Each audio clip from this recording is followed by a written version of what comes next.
राजीनामा स्वीकारताना सुनेत्रा पवारांचा चेहरा गंभीर होता। रुपाली चाकणकर राजीनामा देतानाही पोज देऊन उभ्या होत्या। या शब्दात अंजली दमानी यांनी टीका केली आहे। चाकणकरांना आत्मपरीक्षण करण्याची गरज आहे असं त्यांनी म्हटलंय। संपदा मुंडे प्रकरणातच चाकणकरांचा राजीनामा घ्यायला हवा होता असं दमानी यांनी म्हटलंय।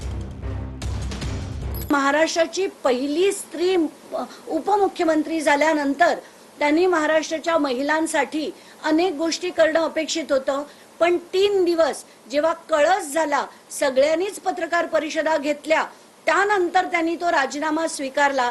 पण स्वीकारताना सुद्धा जे दिसलं ते म्हणजे सुनेत्रा पवारांचा चेहरा गंभीर होता, पण पुन्हा एकदा रुपाली चाकणकर जसं मॉडेलिंगसाठी उभे राहतात तसा त्यांनी एक त्यांचा जो फोटो होता तो पोज देतानाचा फोटो बघून मला वाटलं की त्यांना खरंच एक इंट्रोस्पेक्शन ज्याला आपण म्हणतो ते करण्याची गरज आहे। सगळ्यांचे जे फोटो होते ते सगळे उष्णजल घ्यायला जायचे।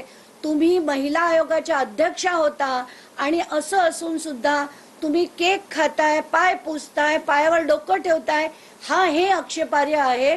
म्हणून तुम्हाला सॉफ्ट टार्गेट नाही, हे टार्गेट केव्हाच करायला पाहिजे होतं। संपदा मुंडेच्या मॅटरमध्ये जेव्हा तुम्ही तिच्यावर शिंदोडे उडवलेत तेव्हाच तुमच्या अध्यक्षपदाचा राजीनामा घ्यायला पाहिजे होता।